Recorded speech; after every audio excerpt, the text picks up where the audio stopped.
Hello again, ladies and gentlemen. I'm Rosanna Tufts, back with my semi-annual public service update of the two eclipses coming up in early 2026.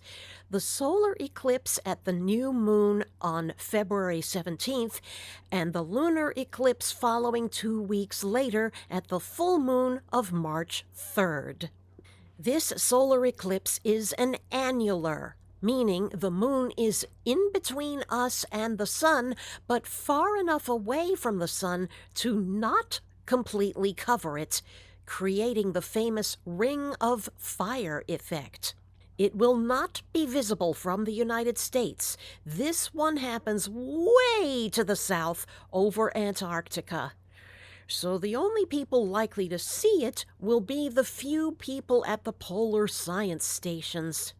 It is still high summer for them, with 24-hour daylight.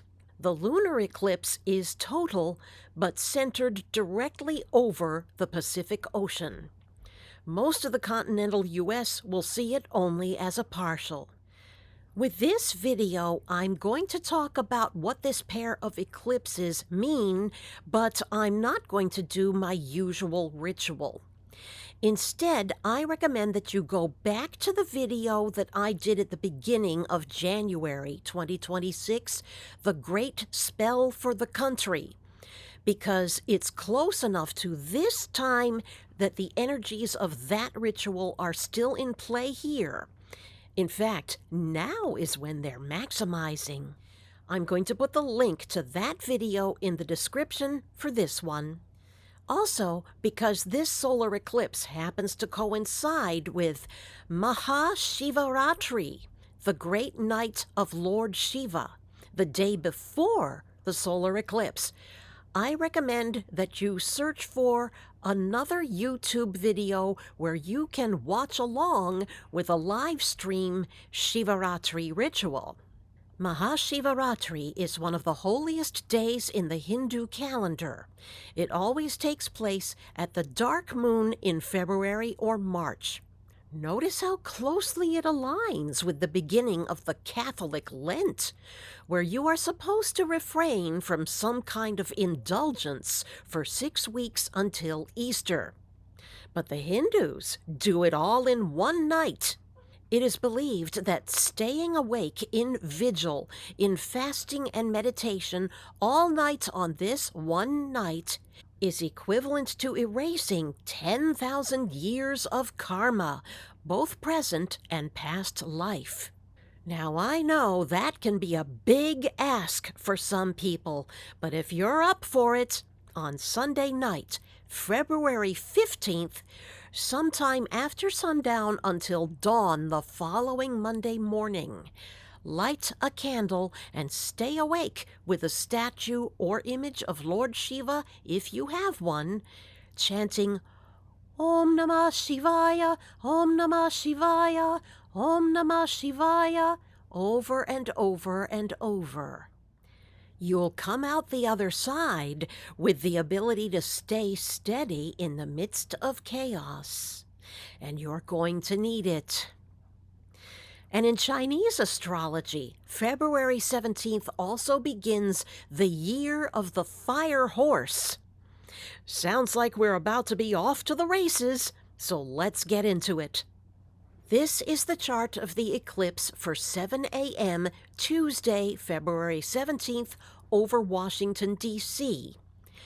You'll notice I have included the 3 outer planets of Uranus, Neptune, and Pluto, which I don't normally do for a personal horoscope. You can only see them with the help of a telescope, and they are too far away to affect us at an individual level. But they do matter for the horoscopes of nations. Pluto has returned to the same place he was at the founding of this country 250 years ago. Uranus has returned to the same place he was at the time of the Yalta Conference near the end of World War II 80 years ago, which acknowledged the United States as leader of the free world. Both of these super long cycles are ending at virtually the same time, and new cycles are beginning. For the eclipse itself, what have we got? A massive mashup of planets, all in Aquarius. The Sun, the Moon, Venus, Mercury, and Rahu, the shadow points that causes the eclipse. And since this is happening exactly at sunrise for DC, the ascendant is there too, making this an Aquarius rising chart, all with Mars and Pluto, Saturn and Neptune on either side. Mars and Pluto in Capricorn, and Saturn and Neptune in Pisces at the end of the zodiac. Now remember, these are the sidereal placements. If you were to look up into the sky, you would see the planets in these constellations.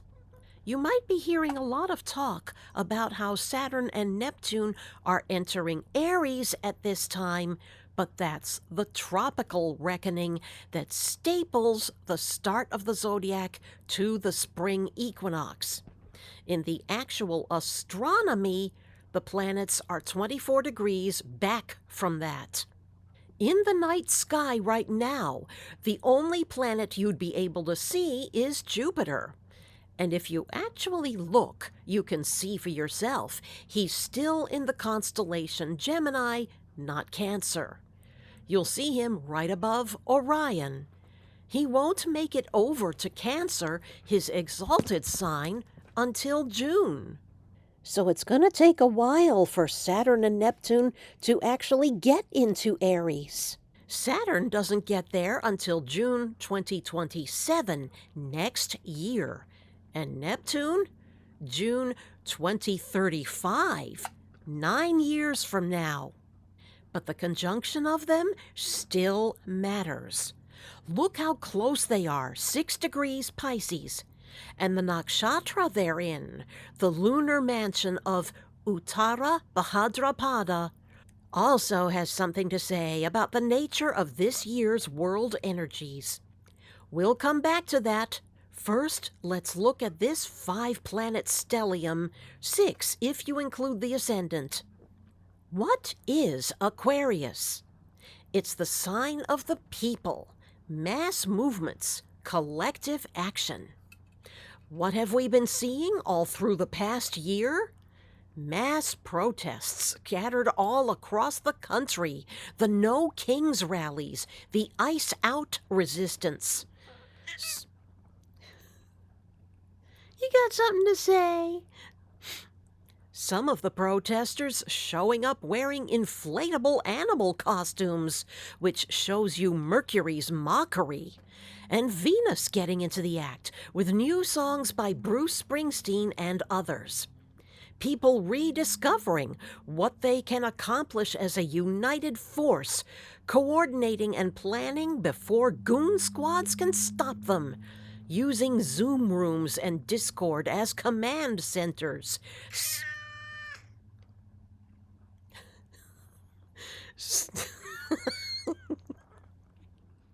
Substacks as Samizdats. What? Oh my goodness, Kitty. Well, Substacks as Samizdats, not waiting for government to solve problems for them because the government itself has become the enemy. And what's the sign of the government? The opposite sign of Leo, also the sign of the king or the president. And there's the other eclipse point, K2, the shadow point of disgust and revulsion, hanging out all by his lonesome with all these other planets arrayed against him. You think the current occupant might be feeling a little paranoid right now? All of these planets in Aquarius represent our own citizens when everybody becomes a documentary filmmaker because it becomes a lot harder for a wannabe dictator to control the story he's trying to sell. But then you've also got Mars, the planet of war, casting his special one-way aspect upon him. Mars in Capricorn becomes the master strategist. This shows you how the other countries of the NATO alliance are banding together to defend each other against Trump, if they have to. They are done trying to appease him. How do I know Mars represents foreign countries here? Because it's in the 12th house from this chart's ascendant, and 12th house represents foreign countries. I just hope the leaders of the other countries understand that their beef is with him and him alone, not with the rest of us. When the moon comes around to join K2 at the lunar eclipse on March 3rd, that's apt to make him even more hyper-emotional with clouded judgment than he already is. Trump himself was born on a K2 lunar eclipse. He has both a debilitated and eclipsed moon in Scorpio, which partly explains why he's emotionally so thin-skinned. He's also more sensitive to eclipse effects than most people, and Leo is also his rising sign. Leo rules the physical body, so this upcoming lunar eclipse in Leo is apt to produce a hit to his physical body. Does that mean he's about to die? I am not going to predict that. Even though it's obvious he's decomposing right before our eyes. But it's unethical to predict someone's death. In fact, that's the biggest reason why the Catholic Church banned the practice of astrology during the Middle Ages. The Church didn't want anybody predicting the deaths of kings. That wasn't just religious blasphemy, it was political treason. Looking at a horoscope for the time of someone's death after it has happened? Now that's valuable research, but we're not there yet. Where we are is that he's cornered and he knows it. And that makes him vengeful and dangerous. He's throwing anything and everything against the wall to distract people from looking too closely at the Epstein files. I've said it before, that scandal ain't going away, and neither is this cat. Eclipses, especially on the Rahu side, expose scandals. They reveal what has been hidden. You can tell Pam Bondi is starting to crack under the strain of trying to protect her boss. I mean, honestly, how does she sleep at night? But when she said, "If we release the files and the names, the whole structure will come crashing down," that is probably the only true thing she has said since she started the Attorney General job. We're finding out now that it's not just Trump, not just the Andrew formerly known as Prince, but CEOs and heads of state all around the world were involved in the sexual abuse of children and its cover-up. You mean to tell us that of all the hundreds, maybe even thousands of rich, famous, powerful people, men and women, who flew the Lolita Express to Epstein Island, not a one of them ever said, "Wait, what? What's going on here?" And then got back home and called the FBI, or their own country's equivalent of the FBI, and said, "Have I got a tip for you?" Nobody? Bueller?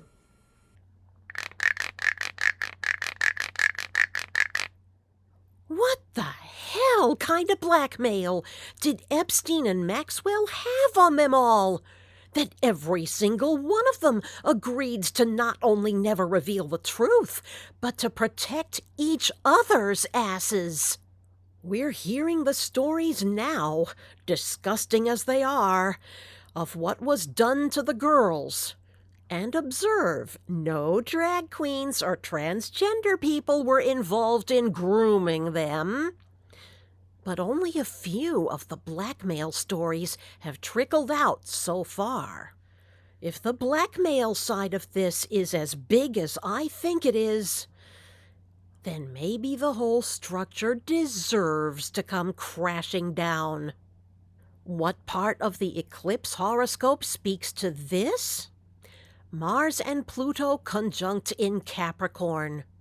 Mars is at his strongest in Capricorn, but when he's also too close to the Sun by degrees, his energy becomes too intense. It's a purifying fire. Mars is exposing Pluto, the dark underbelly of power, in Capricorn, the sign of worldly ambition, ruled by Saturn, the planet of structures. Unfortunately, there's not a whole lot we the people can do to make the whole truth known in the short term. Where we have been able to exert real leverage, and it's actually working, is in fighting back against the mass deportations, kidnappings, seizures, and jailing immigrants without warrant or trial. Stepping up to defend their friends and neighbors and co-workers. If Trump and Stephen Miller thought their jackbooted thugs would be hailed as conquering heroes, oh, thank God! Finally, they're cleaning up our streets! they massively underestimated how clearly the people would see how immoral it is to round up people with skin darker than a Starbucks latte, most of whom have zero criminal records. Even counties that went hard for Trump by double digits can see it now. It should not have taken the murders in broad daylight of white people to jolt them awake, but here we are. Anybody, not just Browns, can be locked up and even killed for no better reason than simply being in the wrong place at the wrong time. The battle against ICE occupation is the one area where mass protests are actually working. In almost every area where ICE has either tried to build a concentration camp or convert an existing warehouse into one, permits have been revoked, real estate deals have fallen through, county councils have caved to public pressure, because some of these detention centers would hold more inmates than all of that state's jails combined. In some cases, even Mother Nature herself is forbidding it, because you can't build water and sewer lines in a county whose water capacity is already maxed out. It's not just impractical, it's literally impossible.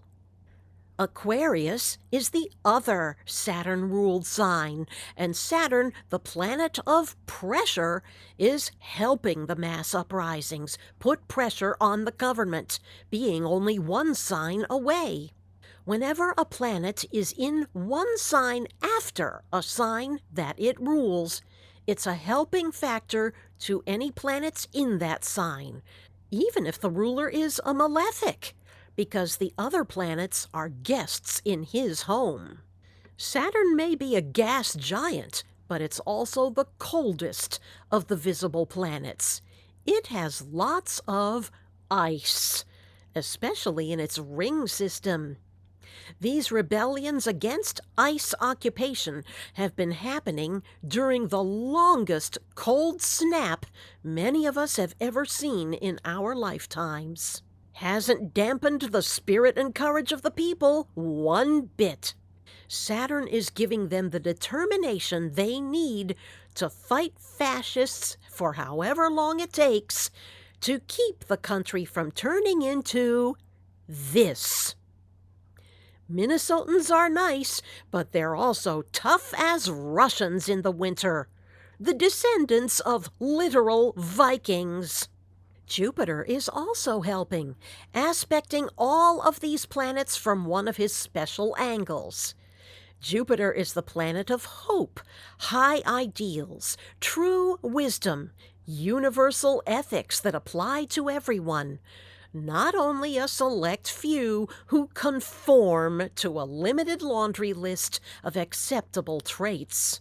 But Jupiter is also retrograde, and Gemini is not a favorable placement for him, so don't get too hopeful.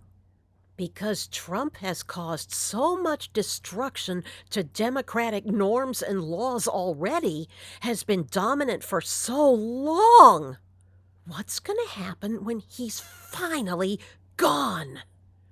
We'll have a power vacuum with lots of wannabe successors jockeying to fill the void, not a one of whom has anywhere near the hypnotic charisma that he did. But they will try to use chaos as a ladder, as Littlefinger did in Game of Thrones. Bottom-feeding investors who will gobble up whatever's left in the wake of devastated economies. Wouldn't Putin just love that? He's done it before in the wake of the Soviet Union collapse, so he's an old pro at it. The U.S. would be the biggest fish of all. When that time comes, you will have to put in the work to prevent that from happening, as the Stark siblings did when they trapped Littlefinger in his own manipulations. The Lord of the Rings did not end with the death of Sauron when the One Ring was cast into the volcano. No, in the novel, the Scouring of the Shire still had to happen once the hobbits got back home. Tolkien understood how power works. It might be worth it to reread Return of the King at this time as a form of meditation, especially those final chapters, including the one where Saruman tries to talk Gandalf and the hobbits into accepting him as their new leader. Because that's what happens when there's a power vacuum. People trying to convince you with subtle, comforting lies. It's a war of words, not of swords. Observe how Gandalf parries and dismantles Saruman's every point. You may be faced with having to do the same in your own life with enemies that pretend to be your friends. And here's where we come back to the Saturn-Neptune conjunction in Pisces, sign of the fish. My own astrology teacher calls them slippery rocks. Saturn is the rocks of structure, Pisces is the water flowing over them, and Neptune is the visual distortion of what that water makes the rocks look like. Neptune creates illusion, so you may think you see a rock you can stand on, but it isn't where you think it is. What? Splat! Neptune takes 165 years to make a complete orbit, while Saturn takes about 30 years. So the times when they are conjunct, it's going to be in a different sign every time because Neptune hangs out in one sign for 14 years at a time, give or take. So to find the last time these two were together in Pisces, you'd have to go all the way back to the 6th century. What was happening then? The fall of the Roman Empire and the rise of two major world religions, Christianity and Islam. It was the beginning of the Piscean Age. Social, economic, political, and religious structures were collapsing all around the world, even in the great civilizations of Central America, and nobody knew yet what would take their place, how new civilizations would take shape. Now here we are, at the end of the Piscean Age, And if we're not in a similar state of chaos yet, we're rapidly heading in that direction. Saturn and Neptune are also both in the lunar mansion of Uttara Bhadrapada. And what is Uttara Bhadrapada all about? It's one of a pair of dragons. Purva Bhadrapada is a fire dragon. Uttara Bhadrapada is a water dragon who holds Vishnu, the god of actualized creation, above the waves. So this lunar mansion is the one that looks for the truest truth that cannot be destroyed after the fire dragon has burned down everything else. When everything you thought would be the ultimate achievement turns out to be not worth the cost, and your real source of happiness is something else entirely. You know how in some horror stories, if you kill a vampire or zombie, every spawn that monster ever sired dies with it? Would that it could be that easy. Even after Trump is gone, we'll still be stuck with the people who think a race and gender-based apartheid theocracy is the answer to everything. They're the ones who put Trump in power in the first place, thinking he would give their lost dominance back to them. Losing their idol will not automatically convince them that they were looking for salvation in all the wrong places. So in the unlikely event that anybody from the manosphere is actually watching this, I've got a message for you. A Rahu eclipse like this one gives you a desire, a lust, an obsession for something that can never be satisfied.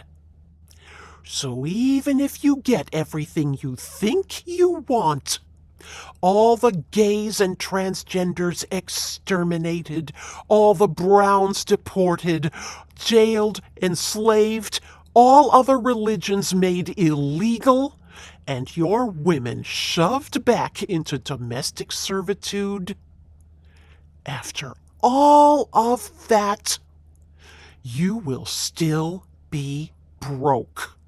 Your lives will still suck. You won't feel victorious. You won't feel invincible. If your real goal all along was to make America laid again, you won't even get that.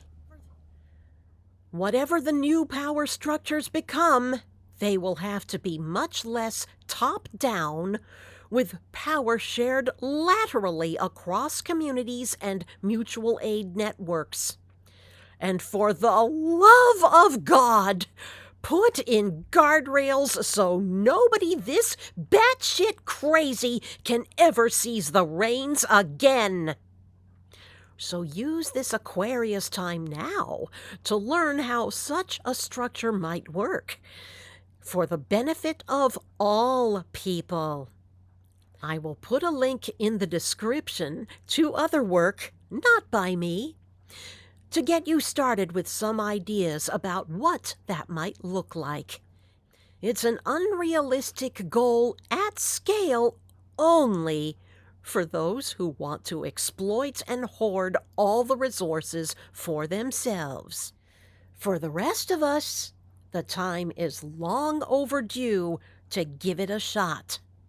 The last thing I recommend you do for these eclipses, this may sound a little out there, but considering what a cultural explosion happened when Bad Bunny sang the Super Bowl halftime show entirely in Spanish, in celebration of defiant joy and blew bigots' minds. If you don't already have one, learn at least one song in Spanish. Any song will do. May I suggest, start with Ricky Martin's The Cup of Life. La Copa de la Vida in the original. Because at the rate we're going, singing anything in Spanish amounts to an act of political rebellion. Thank you. Bright blessings. Stay steady. And I'll see you next time.